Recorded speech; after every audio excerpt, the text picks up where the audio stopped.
Hi everyone, hope you're doing well, being safe and being kind. Welcome to Tarot by the Pines. I am your greedy hashtag host for this channel, Jason. So this video is strictly titled 10 decks, and that is because I have put all of the 10 decks hashtags in this video. I have seen quite a few hashtags that I wanted to personally create a video for, but it didn't necessarily make sense for me to do them separately since it all involves 10 decks.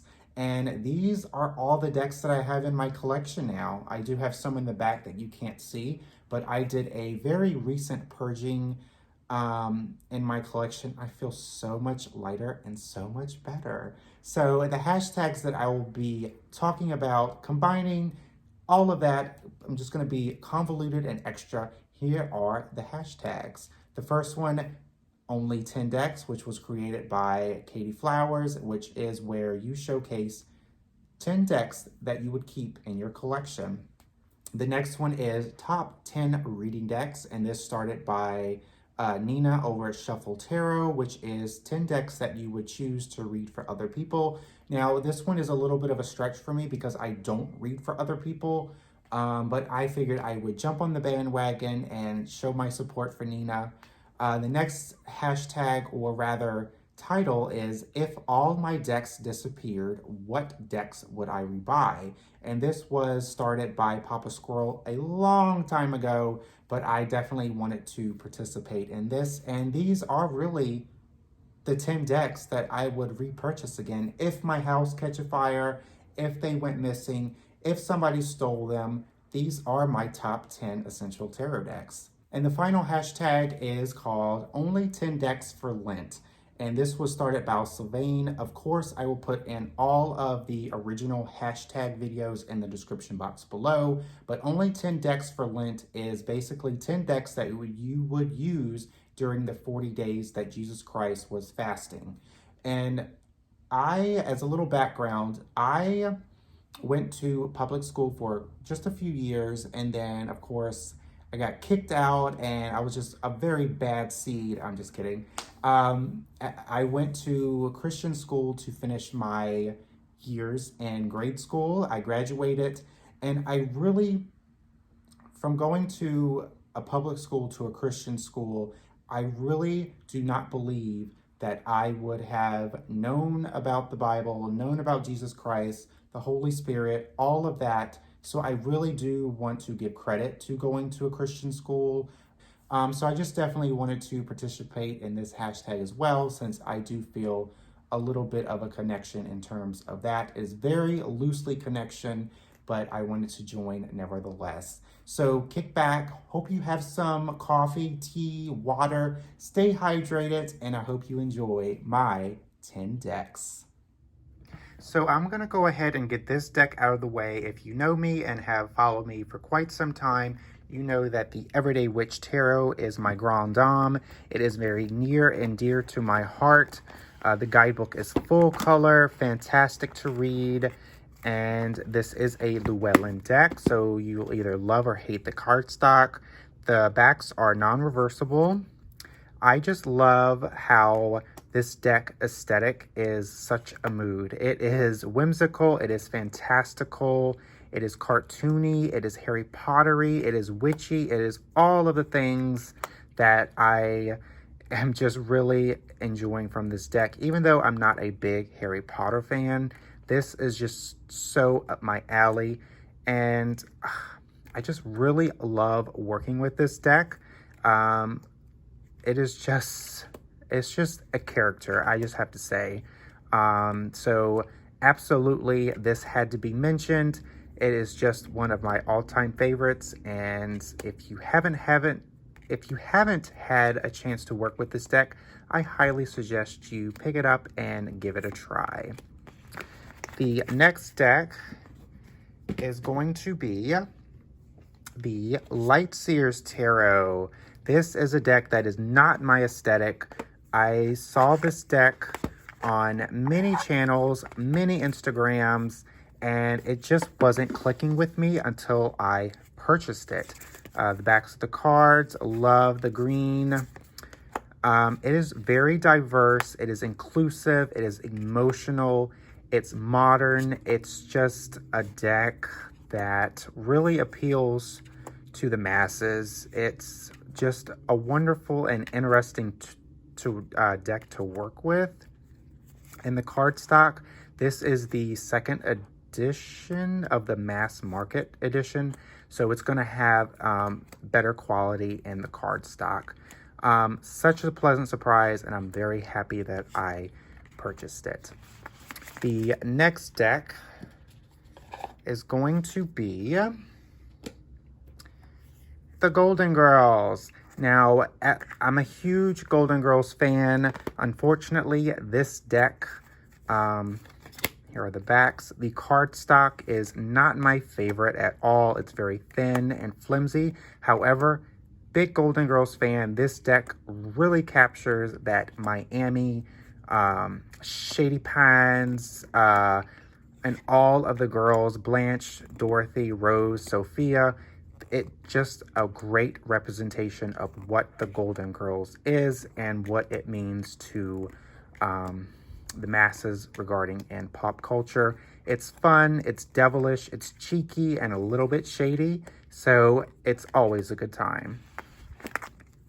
The next deck, which is going to be the fourth deck, I am going to bring out the Smith-Waite Tarot deck, the Centennial Edition.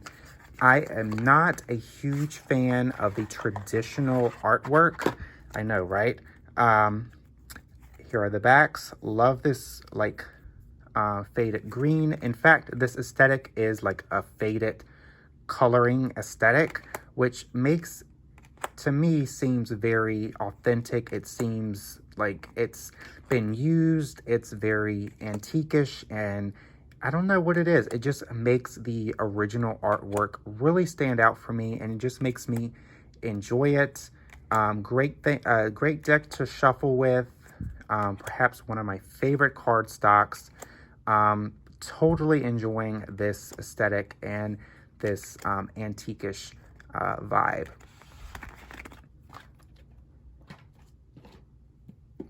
All right, on to the fifth deck is the Santa Muerte Tarot Book of the Dead.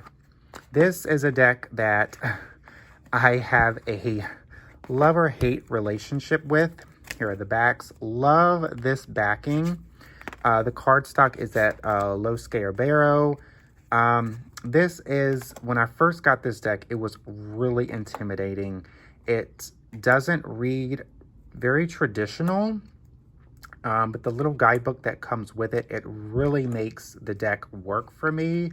It is very bold, in your face. It doesn't hold any punches, and it just tells you like it is. And sometimes you need that in a tarot deck. So that's what I really appreciate about the Santa Muerte. All right, on to the next deck. I am going to bring out the Halloween Tarot. I love this deck so much. I have two copies. I have the full size and then I have the mini. I'm just going to bring out the mini size because it's easier to get out. This is actually the first deck I used to learn tarot with. Here are the backs. Halloween in general is just my favorite holiday. It is such a mood, and this deck is that vibe. It is very Halloween-y. It's, in fact, just a really fun and cartoony, cheekish deck. It's just a blast to read with.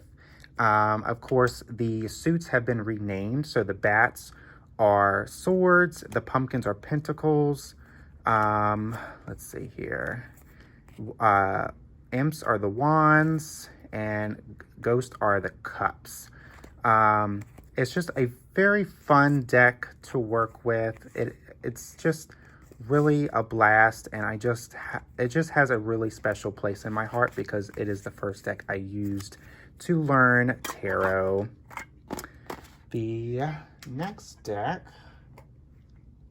is going to be an animal deck, and it's going to be the Affirmators Tarot. Now, this is a deck I really enjoy simply because it feels like a best friend.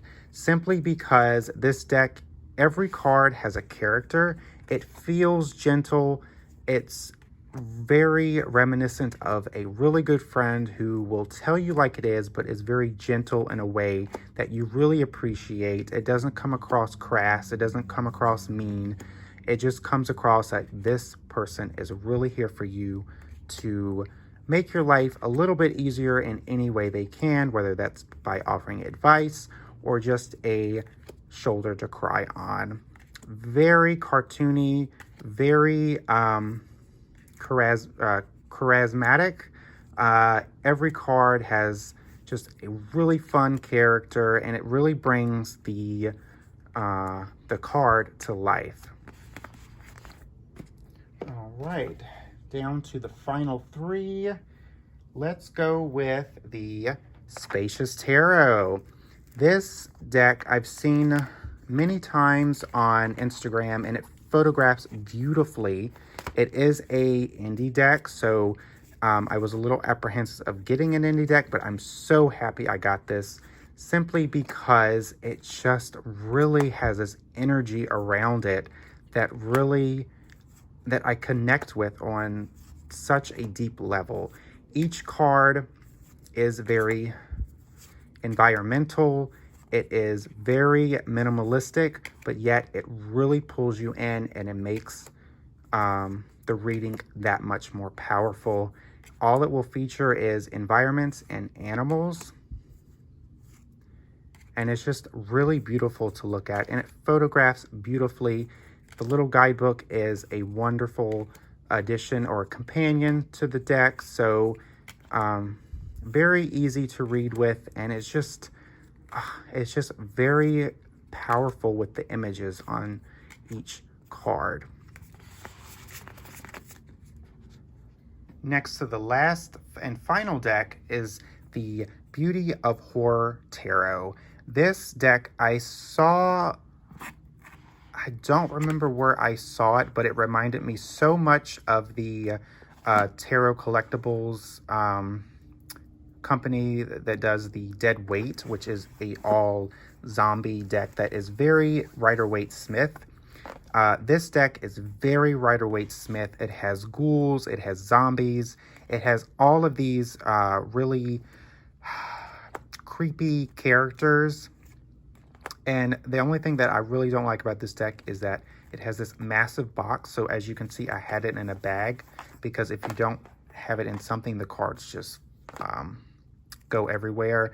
But this is just a great deck to bring out in Halloween. Here are the backs, not reversible.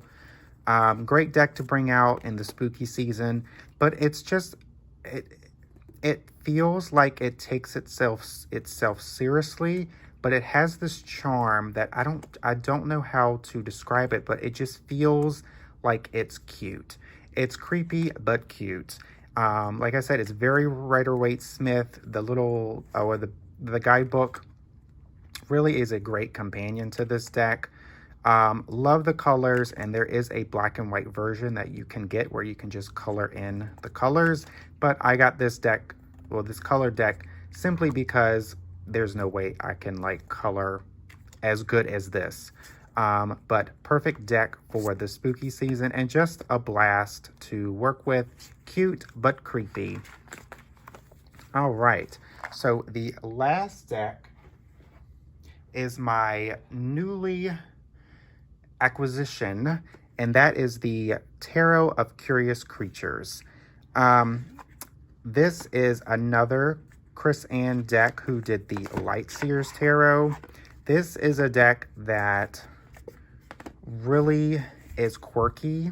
It's interesting. It's really out of this world. I love how the animal creatures, or the animal humans rather, are really just popping out of the border. So it seems like whenever you shuffle this deck and pick a card, it feels like that creature is coming out into your world. And of course, like Chris Ann, like her her guidebooks are so interesting to read. This deck's guidebook is no different. This usually is not my aesthetic. I'm not a huge animal deck person, even though I love animals. But when I saw this on Instagram one time, I've never heard of this deck, and I saw it on Instagram. It just really photographed beautifully. I was like, let me look up this deck. And obviously I got this deck. It's just really quirky, really interesting. I know it may not be everyone's aesthetic, but it's just something otherworldly about it that really pulls me in. And even though it has animals on it, it follows the RWS, and it just seems like it brings more emotion to the card meanings. So what's the tea? Let me know in the comments below if you have any of these decks. Are any of these decks your aesthetic? Do you find any of these decks that you connect more with than the other? Let me know in the comments in general. If you like this video, thank you so much for watching. And until next time, I will see you for Tarot by the Pines.